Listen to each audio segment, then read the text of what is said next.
I'm starting. Okay. We are now live.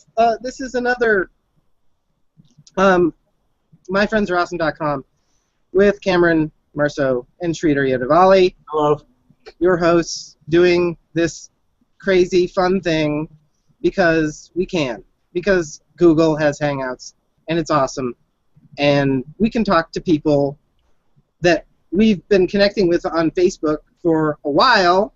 And, you know, we've been, you know, because Facebook is cool. And so we've gotten to know people, but at the same time, it's a little different when you're actually sitting and talking face to face. And that's true. We've got a friend of ours, again, Sridhar and I are first doing friends who are a couple of mutual friends. We're starting with mutual friends. Right. And the intersection is college. So most of the people who we're going to be talking to initially, there's a lot of Knox going on. Knox College in Galesburg, Illinois. That's where we went. And there might be even a cross section because Cameron and I were both in the same Greek fraternity while we were on campus, and so there are people who would have been associated with the Teak House, the Delta Teak House there. But this gentleman is not one of them. No. That's a good. And that's the thing is that we're doing, because there's just so many different people and everybody's doing cool stuff. Since we've all like moved on from the school, we've all like led different lives and have done cool things. So there's like, you know, we're talking about things that happened then, but then also what's happened since then, and just having a lot of fun because it's really cool. I'm enjoying the hell out of this. So. Before we get to Glenn, I wanted to bring up a couple of things that have been going on. This particular broadcast, this whole thread, has inspired me to be more face-to-face connected, and not just with webcams, but in real life face-to-face folks. Yeah. One of the things I started doing was getting back into playing D&D like I did when I was a kid, and the people I played D&D with, the main host, the dungeon master, the guru of the group, is a former college buddy of mine who lives in Chicago. And just as a thing, if he's watching, yes, I am finishing off the sketches, and that's the sketch of the main focal point of our story to date. And we meet once every 6 weeks. Is this a Greek campaign? Well, not quite, but we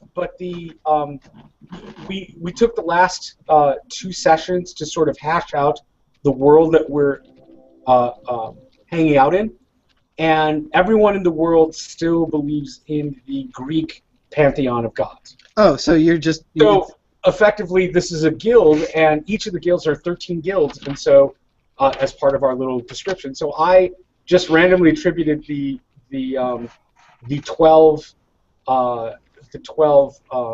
astrological signs, one to each guild, and then we had a random middle one as the 13th, just because it was easy that way. It made logical sense, and so no one seemed to have a problem with that. So, but since we're using the Greek thing, the main building of the little town, the little is made of the Greek columns, and that's why. You should have done a Norse longhouse with Greek carvings. You know, had you been? I mean, we've already. Have you been part of our group? We would have put that in there. Unfortunately. I mean, shake it up a little, man. I have what I'm bringing is tattoos. Tattoos. I cut a deal with my daughter, my youngest. She would tattoo me. I've got it all up my arms and everything. Right. She would tattoo me, and I would do her nails. So that's what we did. Well, fair. So she now has purple nails, and I have tattoos. I have marker. So. Okay. Well, that's how it goes. So, Glenn, yes. We're here with Glenn Waddell from. He's in Reno, Nevada. Yeah. And you were Knox College. What were you? 92? 92. Yes. Okay. Now there is something that I have to tell you that. Well, first of all, where you affect my life the most is the fact that you made me into a swashbuckler. How so? because he was my fencing instructor. Oh, that's right. Yes, he was the one who taught me how to fight with a sword, and it as far as that goes, that's where our greatest intersection was. Yep. In discussing philosophy, you were a philosophy double major, philosophy and physics, right? Yes. In let's see, in the first couple weeks that I was even at Knox, you called me a logical positivist. There was that. But actually, here's something even more amazing that I don't think. I'm sorry, not being a philosophy major. Did that offend you in some way? Is that? I was too new to actually know. Okay. So but I think that. But here's the thing. Here's the thing that's even cooler that I don't think, since you gave us your about page and everything, and I read your bio and everything. Okay. Were you born in Montana? Yes. Okay. Yes. So was I. Really? Yes. God, I was born in Montana. And Where at? Missoula. That's where my grandfather was. Okay. And that's where my father grew up. So we've got that. And then we moved down to Arizona. Oh, wow. And I lost you for a second. You moved to Arizona too, right? Can you hear me? I can. Now I can. Okay. So so I was born in Montana, but we moved to Arizona. Okay. So Which is amazing because you were in Arizona, and you graduated high school in Arizona too, right? yes. So so we were likely in Montana and Arizona at the same time. That's very true. That's amazing. That's kind of spooky. Do you guys need me to leave the room? I can. And then I read your bio more, and like after graduation, you talked about how, because you're a philosophy major, you spent like 10 years in the service industry. Yep. That's me too. I was managing camping stores. So like, because I'm a philosophy major, so like that's what you do apparently, and I think that really you're corroborating that as well. So so yeah, I just wanted to, especially the Montana Arizona connect. I was, when I read that, I was like, what? That's awesome. So tell us, what have you been up to? He's gone. Uh-oh. He's back. Okay, I'm back. What happened? Did you do something, or did I do something? Or did something I'm just not sure, happen? but Okay. I'm back. Okay. So since graduation, what have you been up to? Well, I moved to Iowa City, and I entered into the PhD program in philosophy at the University of Iowa in Iowa City. Yeah. Fairly quickly, I was doing it part-time for a couple of years, and then I decided I needed to go full-time. Realized quickly that I hated my advisor, and realized I could not complete the PhD, and quit at the master's level. Okay. Did not even finish the last 2 classes I was taking. I walked away. The day I received the master's certificate in the mail, I deleted everything. Wow. And was done. I was just that kind of ambivalent and bitter. Wow. So he obviously wasn't a logical positivist. No, he was a logical positivist. Oh, that's the problem. Through and through. And the thing was, so was I, until I realized just how evil he was. Because when I told Cameron he was a logical positivist, I meant that as the highest level of compliment. And today I'm not so sure I can hold to that same level. So I've got another question. Have you heard of a podcast called Partially Examined Life? I've listened to a couple. Okay, so you do know of it. Yeah. That your story seems to like follow many people who have gone into PhD programs for philosophy. Yeah. All of those guys. It's just it's amazing. So well, you realize that there are 200 applicants for every one position. Yeah. And if you are not at the top of the heap, you have no chance. Yeah. And I realized that. I sat down and speak to my advisor, and he was a total jerk, and I said, I'm done. Okay, well, here's the thing. Now, I'm coming from the hard sciences, so the philosophy side of things is sort of tangential to, well, that's an argument to be made there, but Right. that the natural philosophy perspective is cognitively different than the pure philosophy perspective. Yes. But I have an understanding of what it means to be on top of your game as a biochemist, or as a physicist, or as a general chemist. You see what I mean? Uh-huh. What does it mean to be at the top of your game at one of the 200 in logical positivism? No, not. It's not. Or on the pure philosophy side. Okay. You have to have, I'd say by the time you get your PhD, you probably should have published 15 papers. Oh, God. I mean, to be really considered at the top, Yeah. coming out of graduate school, you at least 5 You was to published 7. at undergrad level? No, at the graduate level. Okay. So you mean at the end of your process, you should have at least published Yes. 12 to 15 times. Okay, got it. Yeah. I mean, the competition is so fierce because there's too many philosophy PhDs. Yeah. Are there Way that too many philosophies, or just that many philosophers? That many philosophers. Okay. Yeah. Okay. Would you choose anything different? Not in a second. Yay! Okay, and why? Not in a second. And why? Given the fact Because you hated your advisor and all that. yeah, I mean, having that philosophy background, when I stepped into my second master's program at University of Nevada, Reno, UNR, Mhm. and here I am in education, looking at the people around me and reading papers that they're reading. They're reading papers and coming to class and saying, "Oh my God, it took me 5 hours to get through these 3 papers, and I read them in 45 minutes." Yeah. Right. And I understood them better, and I had a better grasp of the content and the material. Mhm. So I literally just laughed at them because they're like, "Oh, this is so hard," and I looked at them and said, "No, this is so easy." Yeah. And my writing skills are so much superior to so many other people's. My reading skills are so much superior. So now, as I'm entering this next phase of my life, I'm like, that stuff back there.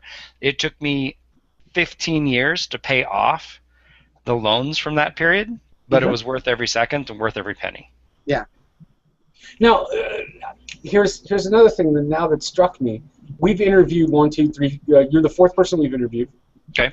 And we've interviewed a musician. We've interviewed an English major. We've interviewed a doctor, and now we're interviewing effectively a teacher and philosopher. Mhm. And to a person, none of these 4 people are deficient in their literary capabilities. So am I wondering, is that a philosophy major thing, or is that a Knox thing? Is it a liberal arts thing? Because I'm wondering about that because, mind you, compared to my English major friends who are published and philosophy major friends, my writing skills are certainly deficient. I'm not as practiced, but I wouldn't consider myself wholly not deficient in my literacy. You see what I mean? I could write and read and speak like the best debaters that I know, but and I don't have a philosophy degree. I'm doing it as an amateur compared to you, John. I'm wondering, do you find I wouldn't say that. Well, no, but do you find that being studied in philosophy was the extra oomph for your education, or perhaps was it the liberal arts education itself? I don't know. I'm throwing it out there for both. I think the liberal arts education in and of itself is very valuable. Yeah, the philosophy degree does wonders for flexibility of mindset. Mm-hmm. I can talk with anybody about any topic, because I can just take what they're saying and adapt it and kind of play with the ideas and concepts, and then ask them questions so that I understand better, and then even kind of start to engage in the conversation, and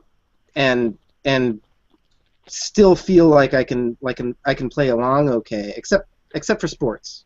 The sports, forget it. I just can't do that. So I agree.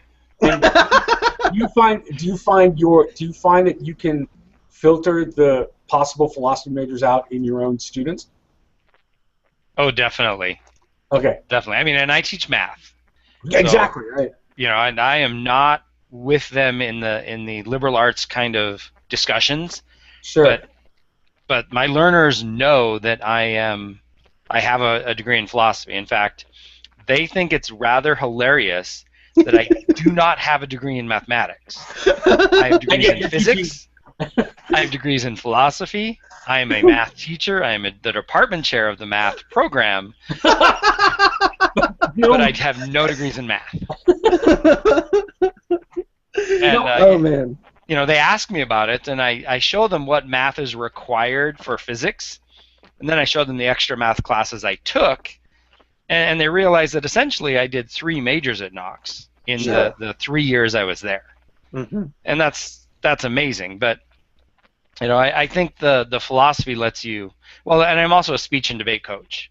Okay. So I use that philosophy every day in the classroom, and every day when I'm working with my debaters. And that's do you find it's obvious that your debaters are thinking totally different or differently than, say, the mathematicians, and so can you discuss maybe where those coincide, those thinking skills coincide, and where they diverge? I think there's a huge overlap between doing math and doing debate, because it's really about asking the questions, what if? Mm-hmm. What if this changed? I mean, if you look at an equation, just look at a very simple factoring problem, x squared plus 5x plus 6. Okay. It factors into x plus 2 times x plus 3. Right. So it's a very simple question. However, you change one thing and you make it x squared plus question mark x plus 6.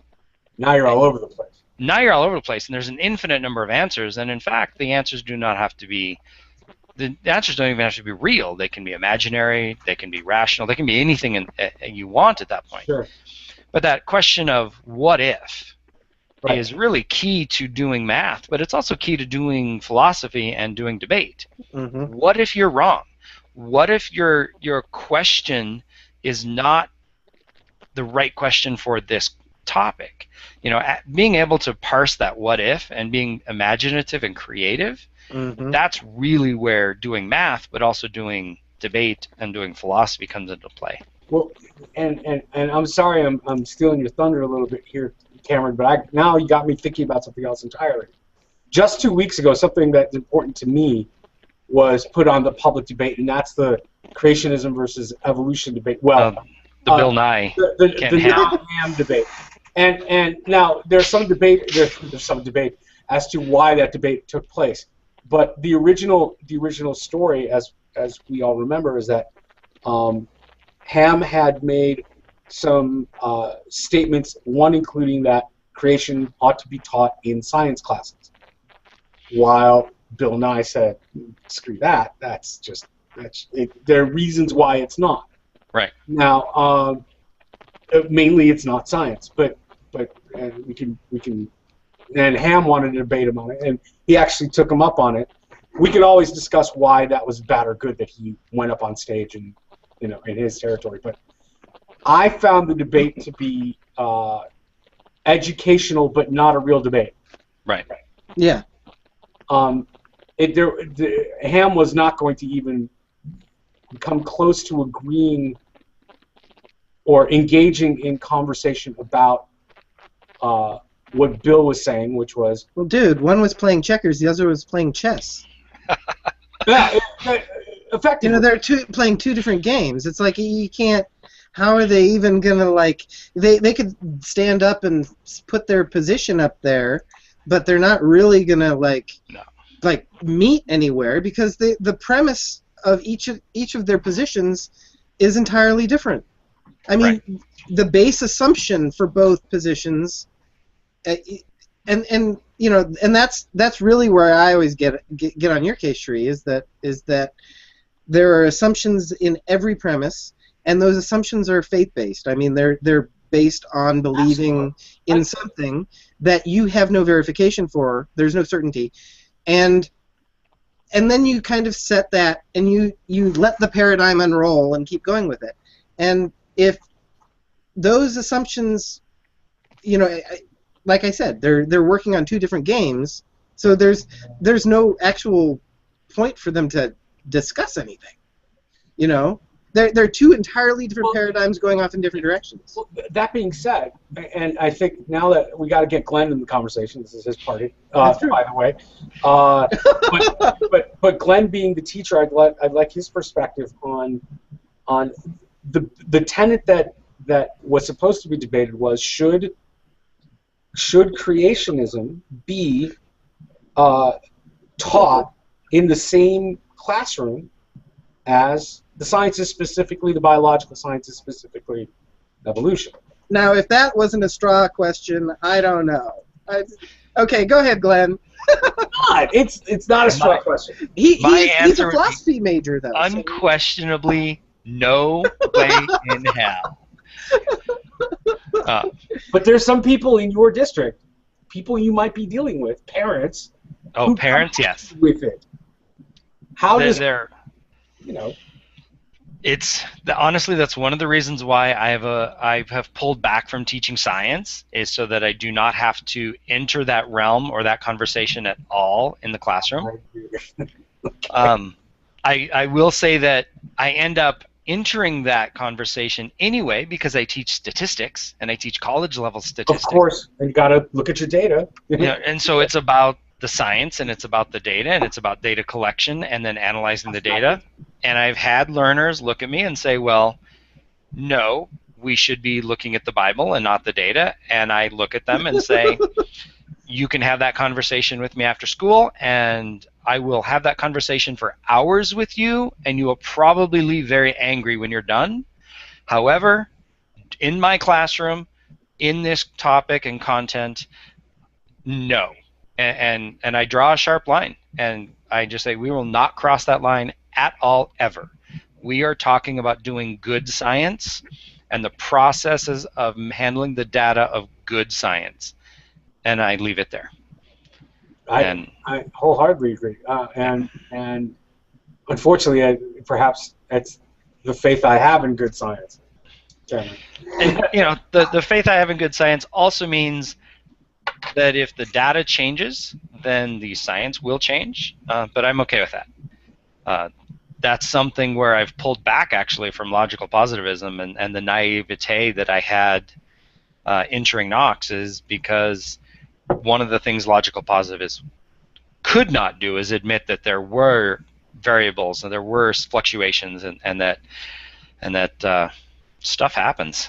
You know, and science changes. Yeah. Mm-hmm. I love that. No, but this is to me. That's what makes it exciting for me to listen to conversations like that. And but see, the thing is that I feel like there's this.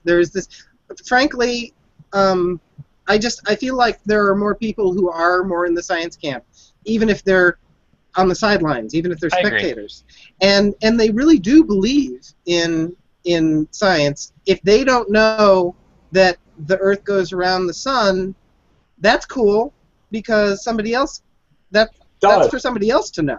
Right. And they can let other and they have incredible faith in what science can do, but then when you have that kind of a situation, then you know when you teach something or when you put something out there, then people believe, especially if they want to wear the mantle of science and actually engage more, then they create a kind of sense that it's more set in stone, that there isn't as much flexibility in what it's saying, and that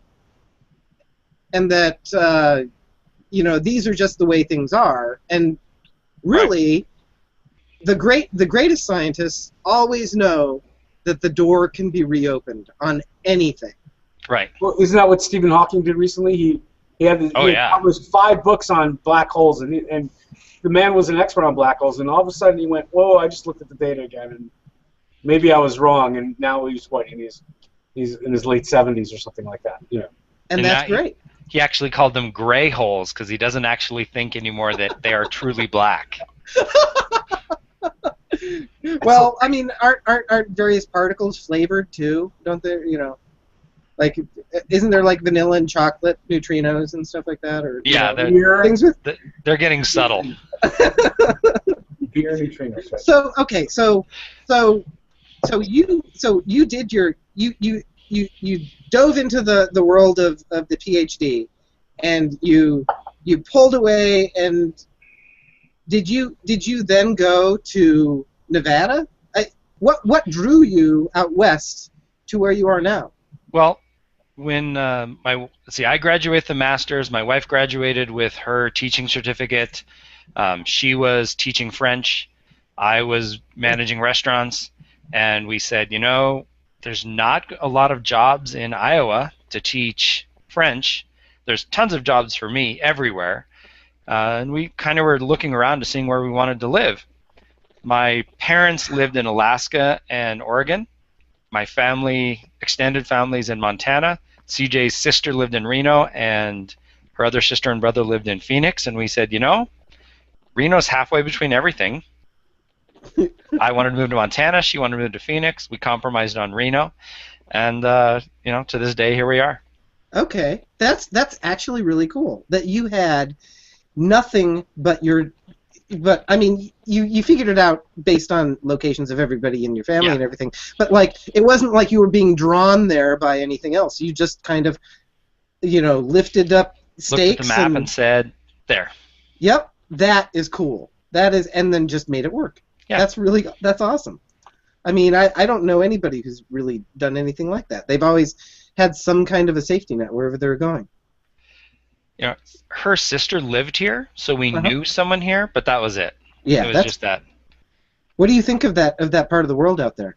Oh, I love it. Every summer I hop on the motorcycle and I ride all over Western United States. Take a week and just ride. I love it. I took a road trip from Phoenix, and I'd done the Phoenix, New Mexico, Texas, Oklahoma thing before, like to get back to Chicago. I was taking a car back to Chicago. So instead of doing the more direct route, I went north up through Vegas, and then took some back roads near the extraterrestrial highway. Okay. Up to the interstate on the northern part of Nevada. Yep. To go across. 80. Yeah, to go across to across the salt flats and everything, and that was stunning. I mean, like looking at the terrain and the environment in Nevada, that stretch between the two interstates from south to north, it's kind of Martian. It's like there's just so little there, but at the same time, it's entrancing. It's Glenn, you've done Sturgis? No. That's got to be a thing for you then. I'm not into that social, getting together with all the motorcyclists and being tough guy. I wear the leathers, but I wear them for me, and I wear them for my wife. I don't wear them for other, to be tough. TMI, buddy. I'm just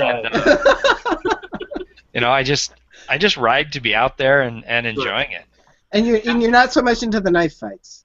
No. Come on, Sturgis is not all knife fights. Come on. I talk to guys and they tell me it's just so much fun, but maybe one day. It's got to be like Burning Man or something nowadays. I mean, no one's doing the whole, Midnight Rider thing. You know. Burning Man's only 45 minutes away from Reno. Oh my God. Dude, Cameron, we have to leave our wives. We have to go. Once. You and me.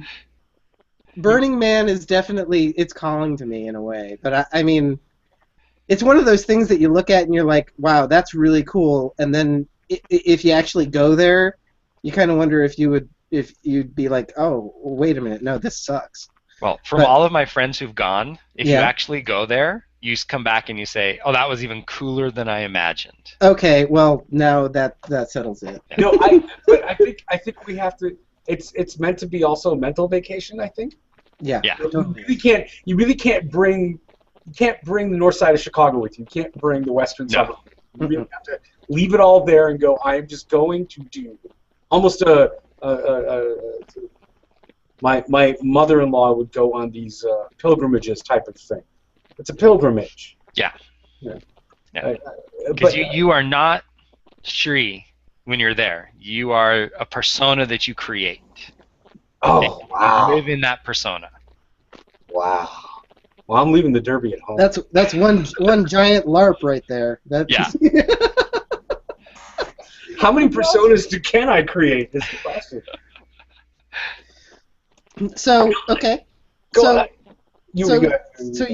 so you're a high school teacher now, and you're okay. So you went back to school in Reno? Is that the Yes. deal? Okay. Yes. And then became disenchanted with the service industry. oh, imagine and that. Yeah. I know full well, you know.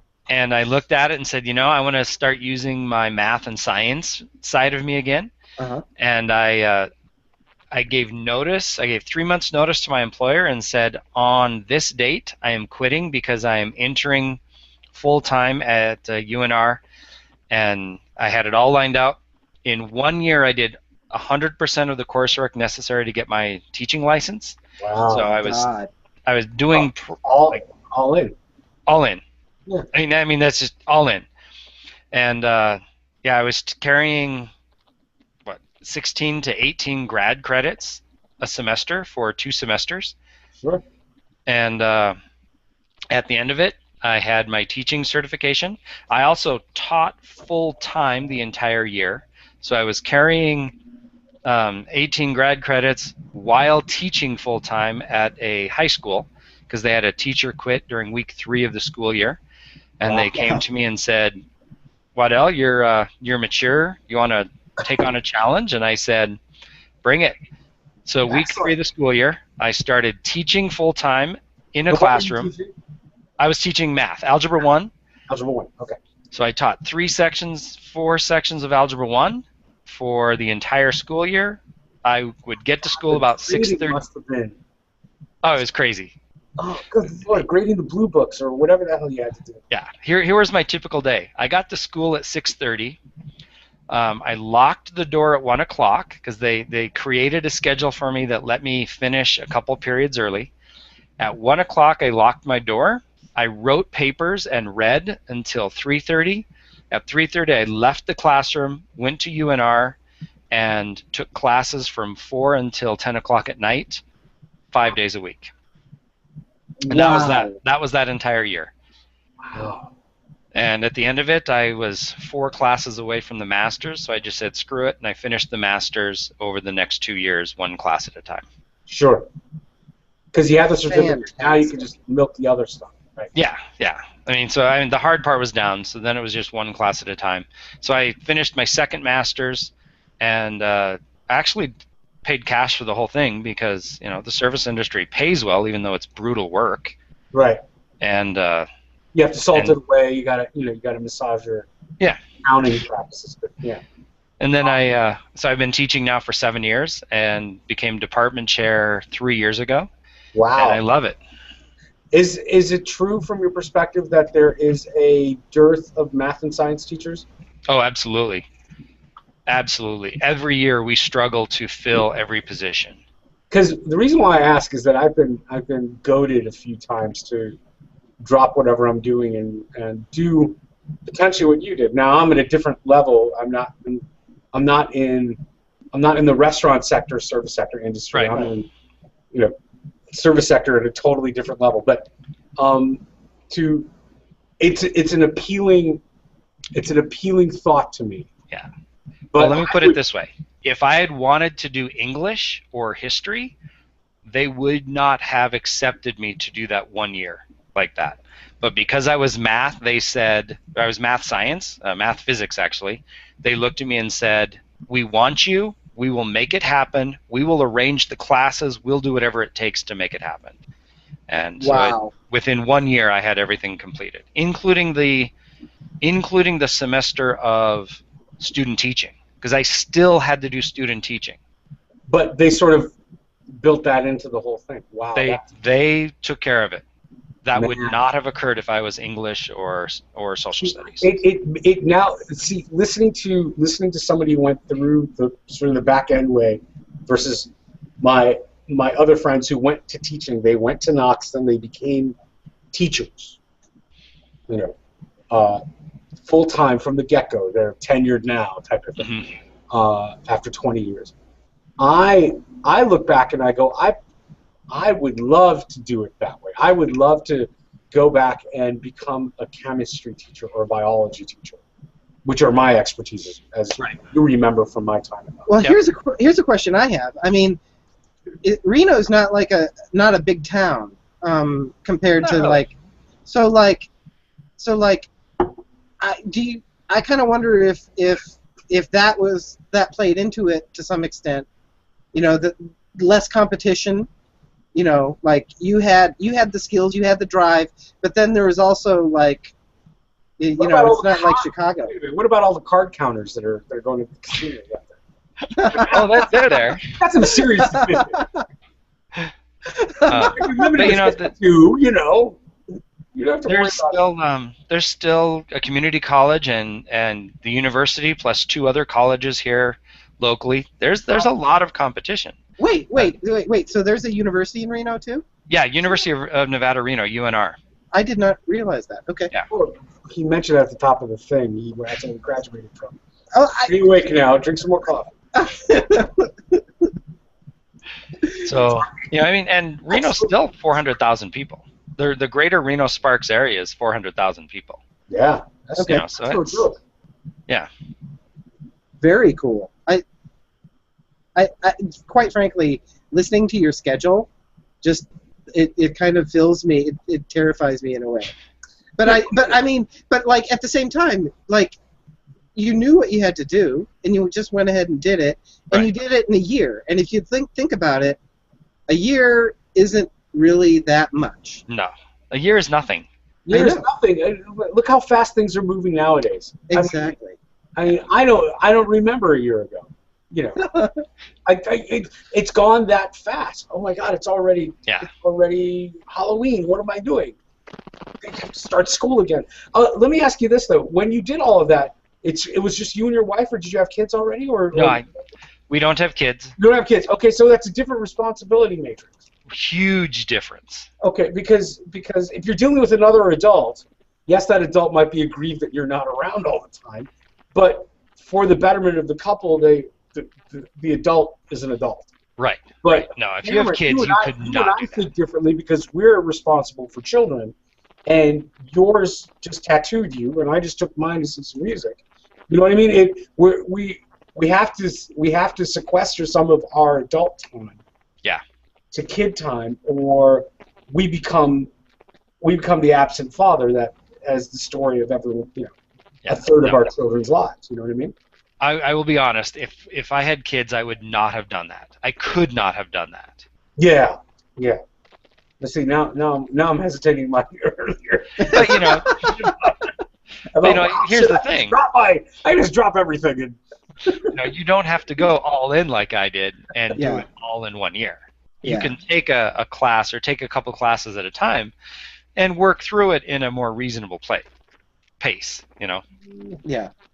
I mean, I'm starting a PhD this summer. Yeah. I'm starting another degree. And, if I had kids, I don't know if I would even be doing that. Wow. Oh, kids of a certain age. I think I have to admit though, as I've seen other parents go back when their kids are of a certain like middle school age or pre-high school where there's a level of autonomy, and I've seen mothers do it where they do their homework with their kids, so that it almost instilling that I got to sit down and do homework. You're going to do yours, and that sort of emphasizes that. And I'd agree. I think that's a good thing.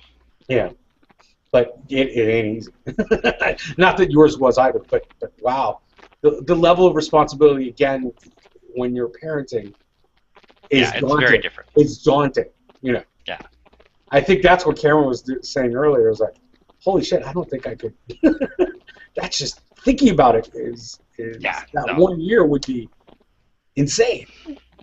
Yeah, and I mean I can't imagine having kids, let alone doing that and have kids. Well, you know, I feel like there are stories out there though where people actually do make it all work. It's all about drive and you know, commitment. Yeah, I guess it's more than just all. 'Cause you have to make all the pieces fit, but at the same time, you know, if you know what you have to do, and you just run and do it, and just make sure it happens, you know, and regardless of the situation. I mean, I guess that's one of the things that you always hear is like people are saying, "Well, I'm not ready for kids," and it's like, well, you're never going to be ready for kids because it's just mayhem and anybody who has kids, you know, figures a way to work with it, and then they, you know, everything seems to work out okay. You know, you just make it work. So for Christmas, anyone watching, I want a taser for Christmas. I was just telling Lisa Harrison that today, and she's a teacher.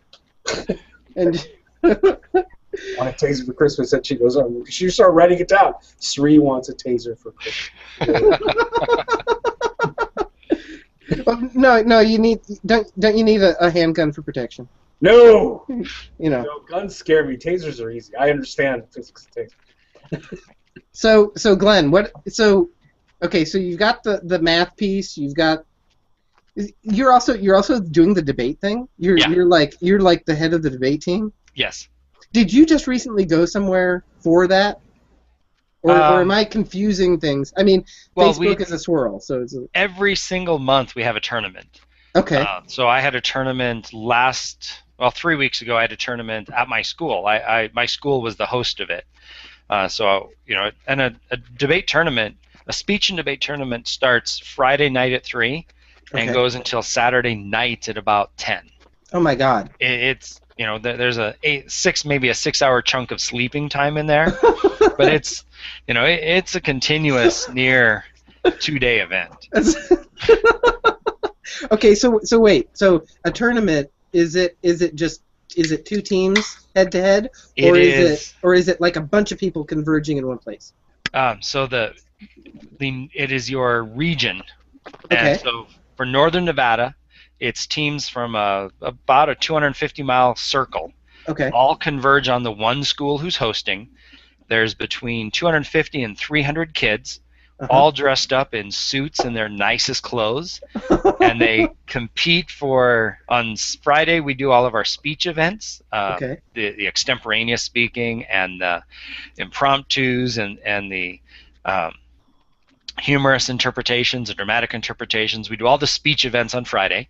Okay. And they do 3 preliminary rounds and then finals. Then they go home, and then Saturday morning they come right back.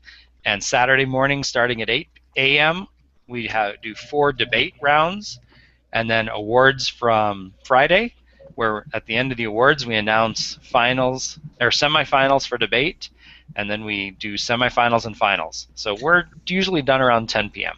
So wait, so like, what's the competition? Is it like is it teams? Are there people like tag teaming? Is it like individuals? Depends upon the type, because there's 4 different types of debate. Okay. There's 10 different types of speaking. Okay. So there's duo interpretation, which is a team event. Okay. For debate, there's one-on-one debates. There's 2-on-2 debates. There's 2 different kinds of 2-on-2 debates. And then there's congressional debate. So imagine sitting in a Senate or House chambers. That's what congressional debate is. So that's kind of one against the room. Okay. So there's all different kinds. Lincoln Douglas debating is a one-on-one. That's a value philosophy debating. Okay. public forum is a 2-on-2, and that's a back and forth kind of a news style debating. Think Crossfire. Yeah, okay. Policy debate is 2-on-2, but that's where you're debating a policy that has to be enacted. That's a 2-hour-long back and forth debate with it's intense. That topic is the same topic from start of the season in September to end of the season in April. Okay. It is one topic that the learners and competitors adapt and manipulate and work with the entire year. Wow. So it is really serious. Lincoln Douglas changes every 2 months. Now, So, in terms of like scoring and stuff, is it maybe I'm completely not making any sense of this, but like, is this are you as a debater working or striving for your school and your team, or are you just doing it as an individual competitor? both. Because the Really? school gets points. Okay. The school gets points for you winning, but you get to take home the trophy. And so Oh. that's the key. Almost like NCAA finals type of thing. You could be MVP for basketball, but you're playing for DePaul University or you're playing for UNLV. Right. UNLV gets all the kudos, but you're the man. You get to, or a woman, depending on which side. But Well, we give the school-wide trophies out at the end of the season. Mhm. So it's the accumulation of the entire season for the school-wide trophies. Every tournament we hand out individual trophies. So we recognize individuals, and then at the how long end have you of been the doing year, it? How long have you been doing it? 5 years now, I think. 5 years. So Yeah. at this point, your senior debaters that you have dealt with in your first year are now just graduating college, or supposedly graduating college. Is my math right there? Yep. And if so, have you kept track of those people? Yes. And what are any of them? Are any of them going into? Are they becoming lawyers? Are they running for local office? Which are the two obvious choices one would have Right. for that type of skill? Well, my the two debaters that I really keep track of, because I was very close to them. One of the competitors, she is at the South Dakota State Schools of Mines and Engineering, Okay. pursuing a Debating degree with rocks. in Okay. mechanical engineering. Oh, wonderful. She's Yes. dealing with the machines that are Uh-huh. heating the rocks. Okay. And the other one is a bass player in bands. Dude, And he's debating with A flat is what he's doing. uh-huh. She is amazing, and she works at Guitar Center for her steady income, but then she also plays in bands. Dude, that's awesome. That's awesome. She came to me and said, "Waddell, I'm taking you out to dinner. Where do you want to go?" And I said, "What are you talking about?" She says, "No, the only reason I get the job was because I debated in high school. Nice. Because I debated, they know I can speak. They know I can stand up to people. They know I can manipulate words. They know I can sell. They hired me because they saw I put speech and debate down on my application."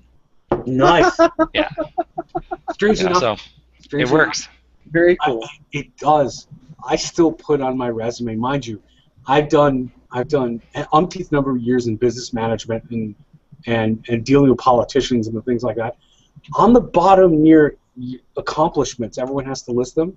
Uh-huh. The earliest accomplishment that I have is that I was the City of Chicago extemporaneous speaker in 1988 Chicago Public Schools. 1980. Nice. 1983 Chicago Public Schools. What? I was in 8th grade. I was in 7th or 8th grade, and my social studies teacher, who didn't teach me any debate, he goes, "You're going to go debate," and I went, "Okay," and I went, and they gave me this question about father figures or something, and they expected me to talk about my own man or whatever. I extemporaneously spoke, and Nice. they gave it to me, and I found out in science class that I was the winner in all of the city of Chicago. Nice. I went, "Were they drunk? What's wrong with these people? I didn't know what I was doing there. But I put that down, and people still try and push my buttons to get me to disagree or agree with them, or they purposely try to throw things at me to see how I deal with those. To this day, because they see that little thing on their thing. Your girl, well done. And if she plays any good bass, she's debating with her drummers. Yeah. No, she's awesome. Excellent. Man, that's fantastic. There's gotta be some. So you said you don't have any kids, but it seems like you have a whole slew of kids that you're proud of. I have 150 kids every single year. That's awesome. And I love every one of them. That's fantastic. Yeah. And what is your perspective on the state of math education? Because that's a thing in our household. I think math education needs a makeover. Yeah, I agree. And our learners, they need to be and notice, I don't have students. Yeah. There's not a single student in my classroom. I've got 150 learners because they're there to learn. They are not there to study. You can study for hours and not learn a thing. So right. I make a very strong point of telling them on day one of my classroom, they are not students. They are learners. And when I write, when I speak, when I communicate with teachers, when I communicate with parents, I have banished the word student from my vocabulary. It is only learners. You've done that very well, too. I've noticed. It's something that it's taken a lot of practice, and it sounds weird to some people, but it's so important to me that I've even gotten, like, my principal now says it because she's picked that up for me. Oh yeah, dude. I mean, yeah, you've got this commitment even to that concept. I mean, it's so ingrained. It's obviously. Yeah. And then people can see that passion, and then they want to be a part of it. I think that's important. So how does this makeover manifest itself in your opinion, or at least how should it? Well, number one, you have to see the connections. You have to start teaching so that learners can see the connection between math. And it starts off with lines. I don't teach y equals mx plus b. If you're in my classroom and you're learning lines, I don't teach y equals mx plus b. No. I teach y equals a times, parentheses, x minus h, parentheses, plus k. Right. Because that form... The geometric form, not the algebraic one. Yeah, that form goes through every single function family. Every single family of functions has a vertex form. So now you can connect lines all the way down through sine curves. You've got the transformations. So in my classroom, that's what I have in my wall. And we've moved from this family to this family to this family, and I make a big deal about it. I'll go over to the wall and I'll erase the "we are here," and I'll write, all right, guys, today we are moving from this family to this family. We are now here. What do you think changes from this family compared to all the others? How do you get from lines to... And my learners, they'll look at me and say, nothing's changed. The only thing that's changed is the shape, is the picture.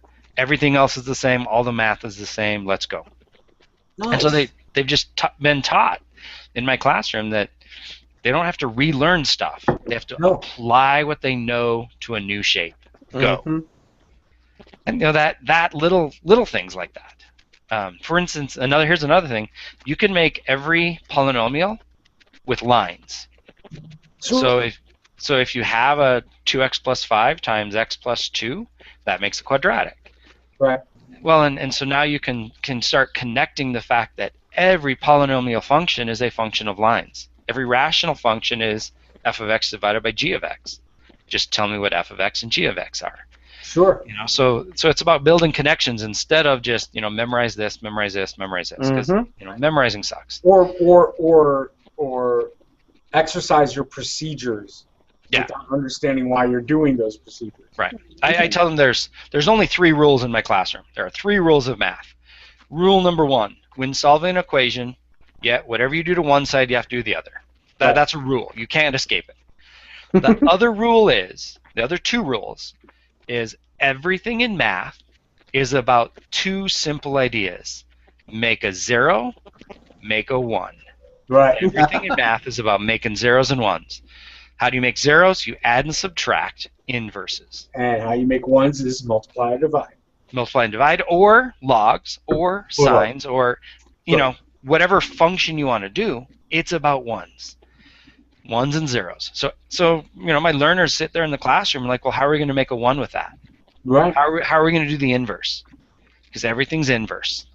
Everything is a forwards and a backwards, and how are we going to make an inverse? And so they're using the same vocabulary with every family of functions, and so they just do it. So that's something that I've always bothered with when actually even guiding my children with math, is that are we all speaking the same language? Are we using the same core logic? Are we talking the same thing? When my children come up to me and talk to me about Yu-Gi-Oh! or Wizard 101, your children and my children, they are speaking a separate language and logical thinking than or me talking about asteroids or space invaders, or they're looking at me like, what are you talking about? And as long as there is a common language that we can discuss things with, perhaps we're thinking one of the things I realized from just what you've just said, Glenn, is that perhaps we're not conveying concepts in a way that's universally understood. Right. And math is a language, and you have to learn the language in order to Since I was a kid. In order to understand. And I argue all the other sciences are nothing more than interpretations of that core language, or layers upon that. See, this is... And frankly, I really like your approach to the learning aspect, because even something like back when we were in college, I never studied. Occasionally I'd like open my notes and flip through them, but for the most part I figured if I didn't have, if I was going to go in the next day and take a test and I didn't know it, then it just like cramming it in my head. It's like, no, it's the concepts. It's the ideas behind it, and you have to understand it and put it in relation to everything else. And that's what learning is. That's what if I can't apply it, then I don't know it, and what's the point? So I totally agree with that. I think that's beautiful. I try to like get my daughters into that frame of mind, but they're too young and I'm their dad, so I disagree right there. My boys are 8. Well, Cameron, you've met them. And, and I think this is a critical time where if we change our presentation if we as parents and as educators, because we're not just parents, we're not just we're also educators, and they're the learners. We're more the educators than the professional ones are, in the sense that they see us more than they see the Glenn and his professional help. If I am to be an educator, I need to converse in a manner that my children can understand and B can relate to, and be able to and C immediately apply. Right. And I disagree with the premise that they're too young. That's always been something that bothered me from day one. Well, I think that they are. I think dangerous by age 10. They're too old. Well, I don't know. I think that, and maybe this has more to do with my focus, because, like, I'm a huge history fan and stuff, and I really love to get into the nuts and bolts of what actually happened. And because, I really love storytelling. I mean, that's part of what drives this, is that we're talking about people and their stories. And history is just a gigantic story, and I love that. Sure. But so often, I mean, there have been times that I've wanted to just like sit down and talk to my daughters about like the Roman Empire or the Red Scare or something. There's always this point where I reach where I'm just kind of like, I don't know if Mom wants me to talk about that yet, because it's like, I could be honest and I could be straightforward, but then it's kind of like, well, what are they going to take away with that? They don't have enough of an adult background for some of that content. True. But so take the content that is appropriate to them and just play what if. If it's math, well, what if this was different? Mm-hmm. What if this was, if it's science, well, what if it's, if you're doing biology, well, what if it's not mitosis? What if it's, well, and 8's a little young for even that vocabulary, but, play the what if. Right. And you can do that in history too. What if? What if that's not true? What if it was this? Well, we're doing it in physics now. My kids' science project, we have a non-competitive science fair at the grade school level. Mm-hmm. And my kids are tag teaming this year. They want to work together. They got inspired. I walked them through the high school science fair project that I was judging at. Mm-hmm. They came afterwards where it became public, and they were walking around.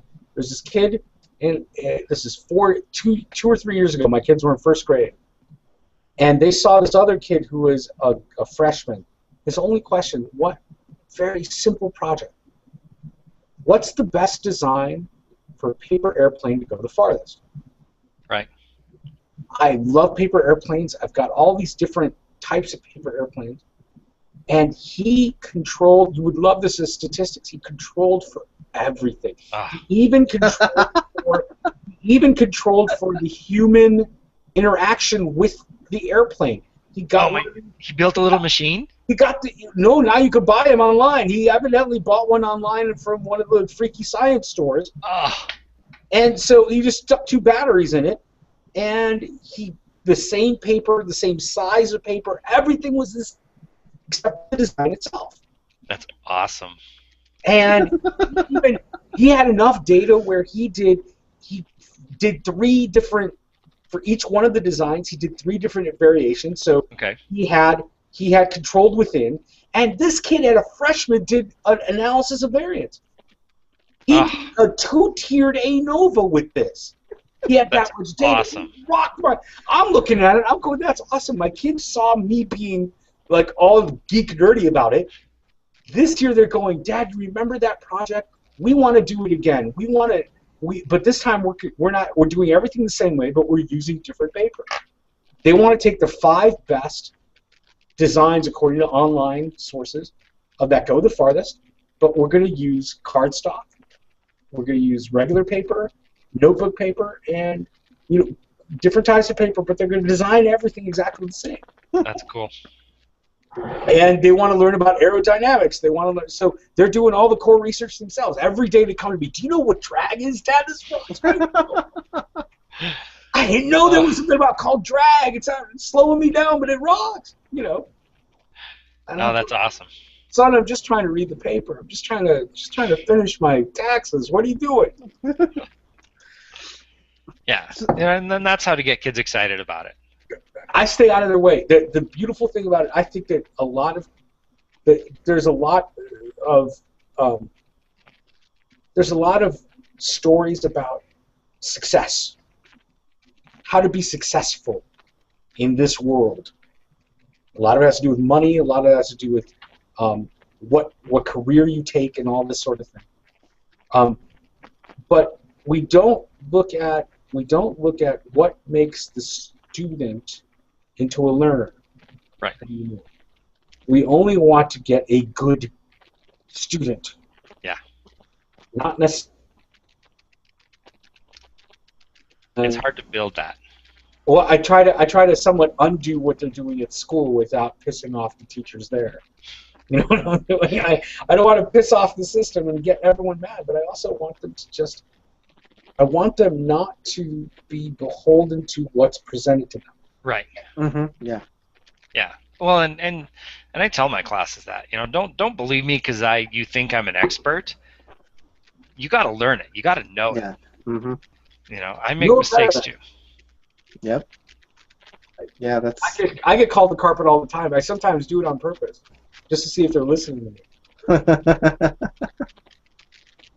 me. And Cool. many times they are, and I'm surprised. Anyway. So let's see. We're an hour in. Okay. Should we do the D20 questions? All right, let's do it. Okay. So there's a list of questions that I have right here. I'm not going to show them to you, but truth be told, it's behind this piece of paper right here. Okay. And first off, we roll this 6-sided die. Okay. Figure out how many questions we ask you. Now, strangely enough, this die has, and you know, being mathematician and statistician, that the last 3 times we've done this, it's always hit 5. Okay. Now, there's still a 1 in 6 chance that it will hit 5 again. That's absolutely true. There's a 5 in 6 chance that there will be a change in how many questions we ask you. We ask no more than 6. Although, Shri, I have to point out something. As a Nevadan and as a math teacher, you do not have a dice in your hands. You do not have a die. I have a die. You have a number cube. I have a number cube. There's a difference. Okay, what's the difference? A dice or a die has dots. Dots, and I have a number cube has numbers. Given we're in Reno, Nevada, should I put out a number cube instead? Oh no, it doesn't matter. Dice instead? I have one in here somewhere. Something we've asked everybody so far.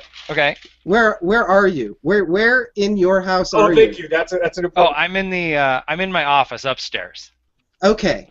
Because if you want, we could use mine. I just found these trick dice. No. They will always roll, and see they're true dice. They have dots, but they will always roll a 7 or 11. Oh, that's quite. That's very. I'm gonna mess with my stats kids' minds. Make sure they're not watching this. Hey, we got Mr. Waddell on the YouTube. Let's just check out what he's doing. Oh, he's messing with us, isn't he? That's why I failed statistics. Okay. No, I'm gonna use the number cube. Excellent. This is my D&D set, and I mentioned the D&D earlier. We're paying homage to that. And oh my God, I hit a 5. Excellent. Which means Should I'm we, serious. It's look at there's all the 3 and the 4. should we even bother rolling at this point? No. It's fair ball. Well, let's see. If I'm the 4th person, that's a 1/6 to the 4th chance that could have occurred. You guys are playing with the playing good odds there. So keep rolling. Yeah. Maybe I should hit Reno and maybe put down $100 on 5 and see what happens with the dice. Maybe the fact that you're using a number cube is part of it. It's next time I'll use a monopoly. It's the amount of stuff grooved out of the side. It's changing That's it's possible. the whole chaos. That's thing. possible, I guess. Now I roll a classic dodecahedron D20. Okay. And and I've got 20 questions here, and that tells me which one I'm gonna ask you. Excellent. So the first one is the number 9. Boxers or briefs, and why?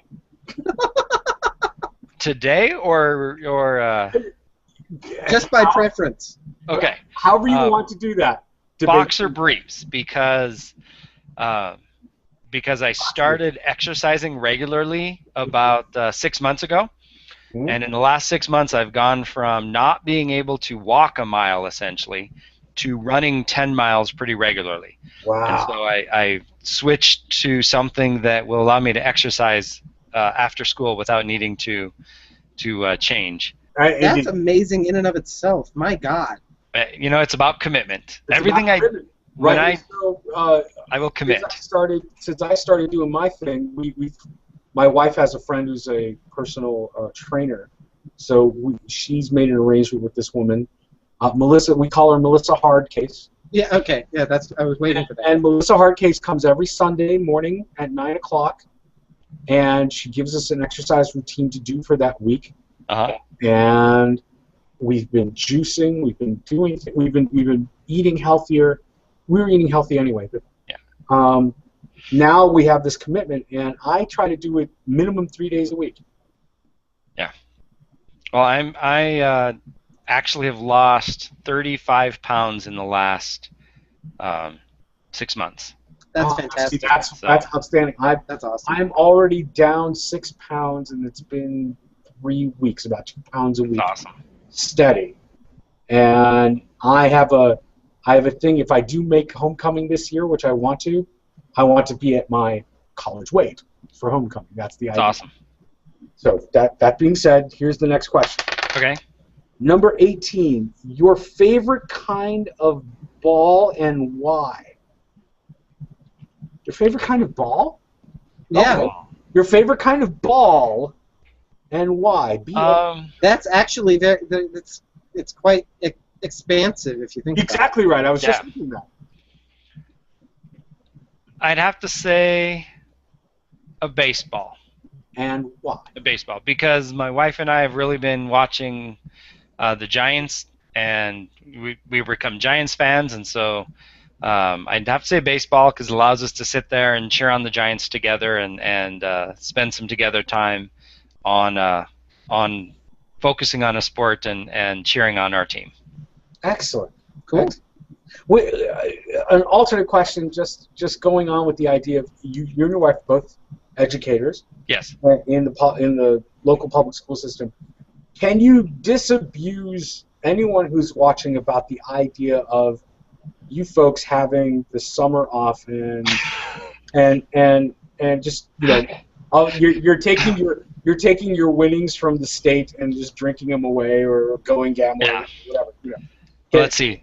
Last summer, I attended 4 different trainings, week-long trainings. All 4 were geared towards getting me ready for the next school year. We had 8 weeks of summer, so 4 of the weeks were spent doing that. Another full 4 days was spent at a conference that I believe passionately in the social networking of teachers for preparation. Yeah. So out of the 8 weeks, I spent 5 of the weeks getting ready for the next school year actively. The other 3 weeks, 1 week was spent on a personal vacation. The other 2 weeks were spent working at home writing lesson plans. So out of the 8 weeks, I literally spent 7 of the weeks actively engaged in either creating content for my classroom or working with other teachers creating content for my classroom. Because, as you well know, you live in Nevada, a traditionally red state. Yeah. And lots of those red folk are discussing ways of dismantling the public school system or disabusing those who work in this public school system because they are lazy and have 3 months off. Yeah. I was hoping that, and I hate to get political because Cameron and I go at it every now and then. That's not the point of this sort of venue, but to hear that from somebody who's in the middle of it is nice. Instead of me being the lefty liberal from a northern city talking my hat off about what I think of education, now we should invest more of everyone's money into it. I want to hear it from you. All right. That being said, Christmas break 3-4 years ago, I sat down and said, I need a website for my kids. So I taught myself HTML and ended up buying domain names and creating a website. Sure. Even Christmas break is spent creating stuff for the classroom. Let's listen to that GOP. That's what I said. Or you liber, whatever the hell you call yourself. Libertarians. Liberté! Parlez-vous français and all that. I'm sorry, I just dissed your wife, didn't I? I'm so sorry.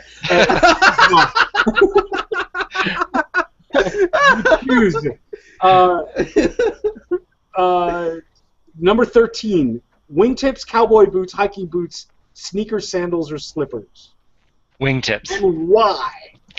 I wear a shirt and a tie 4 days a week to school, and I love the looks of my wingtips with the shirt and tie. Oh. And I wear a shirt and a tie for my learners. I wear it for them because it's showing them and modeling them what a professional educator and a professional leader of the classroom should look like. Excellent. So, wingtips. Amen. Awesome. Amen. Which, if you think about that, the entire senior year at Knox, I did not put on a pair of pants the entire year. And me neither, but for different reasons. Now I wear a shirt and a tie 4 days a week. You know, it's also the reason, now that you mention it, it's the reason why I can't run for public office. Oh, there are numerous reasons why neither of us. Yeah, there's more one. All right. That was question number 3. Was that 3 or was that 4? That was 3. That was 3. We got the ball, we got the boots. That was only... The boxers. And the boxer briefs. Okay. Yeah. There we go. Number 19. What is your favorite kind of pizza and why? Chicago deep dish. Oh, yeah. Oh, it's to die for. And why? Because I can't get it anywhere out here. The only time I can get true Chicago deep dish is when I go back to Midwest. Okay, well, you have to, after this whole thing, you message both of us, and we'll send you a Lou Malnati's. I think it's necessary. After this, after dealing with the 2 of us, we owe you at least that. Or at least get you one of those little virtual cards, and then you can order it and shipped to your house. Because do you have any connections in Chicago? My sister-in-law that actually used to live here in Reno now lives in Naperville. Oh, okay. Oh, really? She's right next door to me. I live in Aurora, right around here. Okay. Excellent. So you can come back and visit just to get a pizza. Yeah. No, that's awesome. That's my only there and to go to the museums. That's the only reason I visit. Yeah. That's right. And the Lou Malnati's is in downtown Naperville. We should just do a party there next to town. I think that's a great idea. Number 2, we haven't done single digits in a while. What is your favorite thing that comes out of the ground and why?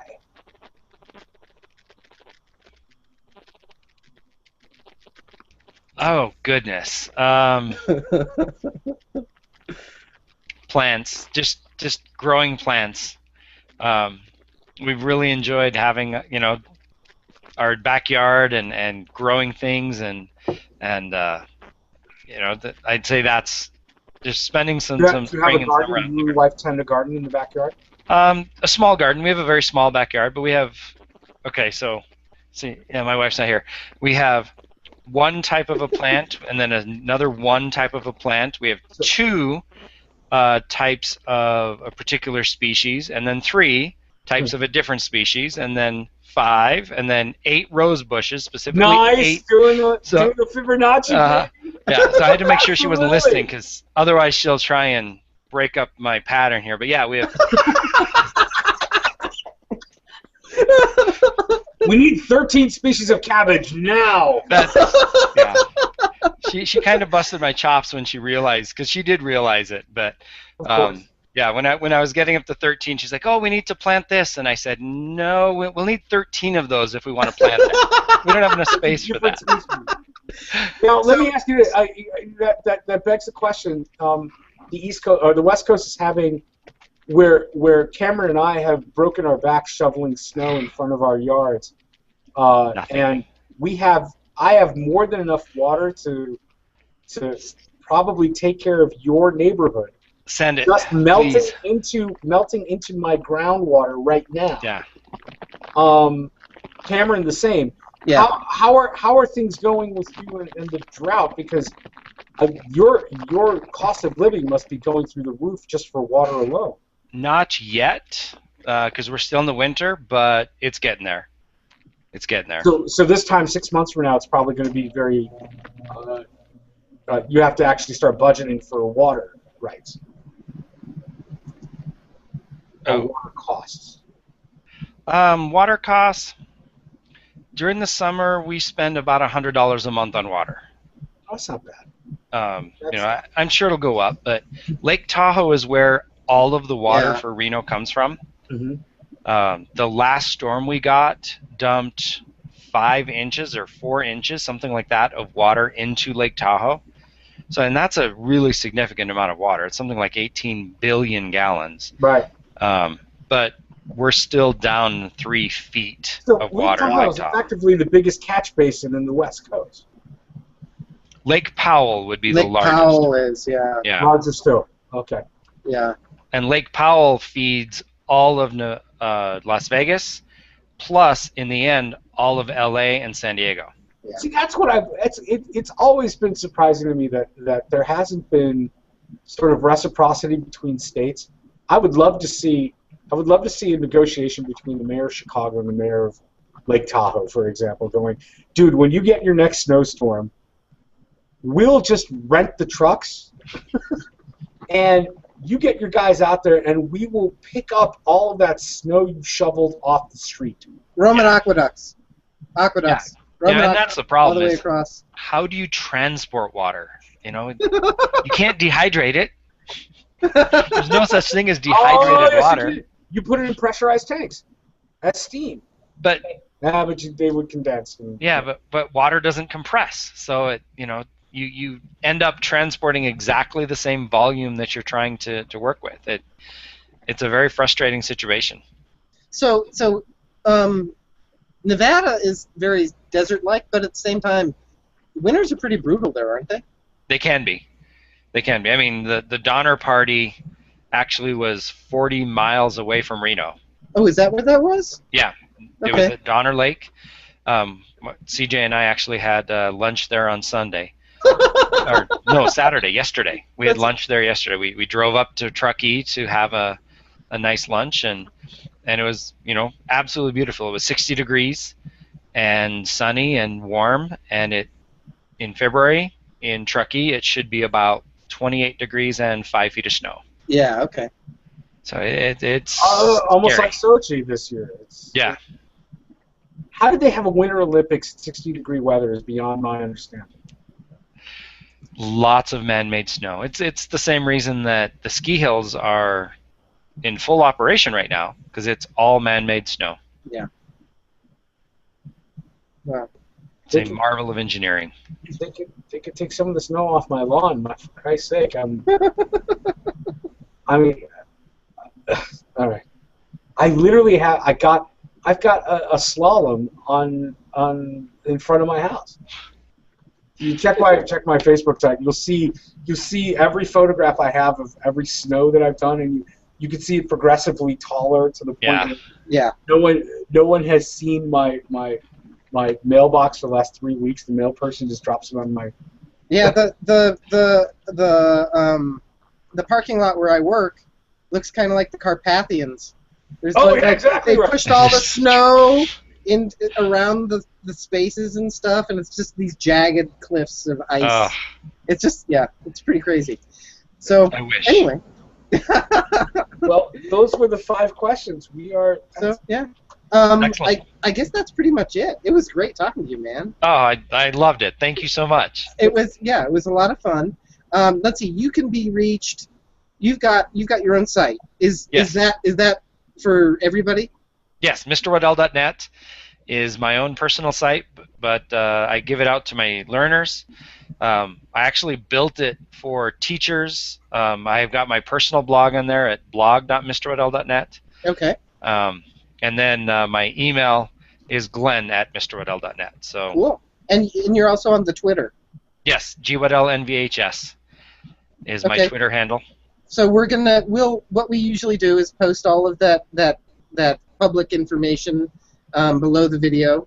Great. So that people can check you out and follow you and and see more of what you're all about and what you're doing. Sure. And as a request from a parent of future scientists and future mathematicians, any resources from the teaching perspective that we can use to further the cause, even early on, any ideas would go right ahead. You got it. Point in our direction. I'm more than willing to take it all in. Well, I'll plagiarize, man. I'm totally. What I always tell parents, the number one thing for parents is please don't try and give the kids answers, because learners don't need answers. What they need are questions. Please just sit there and ask them questions, because that's what they're missing from the classroom. Yeah. The biggest complaint is always, I go home and I don't know how to do it. Well, if they're sitting in my classroom, I don't tell them how to do a problem. I ask them questions. What do you think you should do? What does it look like? What does it look like that you've done in the past? And so what they're missing are those questions. And they're missing the Just ask them connections that they're making by answering their own questions. Yes. Yeah. Amen. Amen. Yeah. Well, you really are a testament to your profession. Your commitment and drive is just phenomenal. Thank you. It's pretty amazing. I'm so glad we had a chance to talk to you and hear it. I mean, reading your blog and everything was cool, but I didn't get the depth that I got from this conversation. So that's just really awesome. So thank you. So you honor me. Not at all. Not at all. You honor yourself, sir. Yeah, absolutely. So anyway, we're just here pitching the sale. We're just. I guess that's pretty much it. We're we're going to keep going with this project, ongoing. Shri and I guess we do it every other weekend. Every other weekend. Almost every other weekend we spend an hour and a half doing this. And I'm excited to reconnecting. watch the rest of them because this has been very enjoyable. Thank you. Oh, thank you. So I guess that's pretty much it. Anybody who has any questions, shoot us a message over at MyFriendsAreAwesome.com and keep watching because it's just fun as hell. So I agree. Until next time, y'all. You Talk to you it. later. Cameron, on guard. Avant-garde. Okay, bye now. Goodbye. Bye, everyone.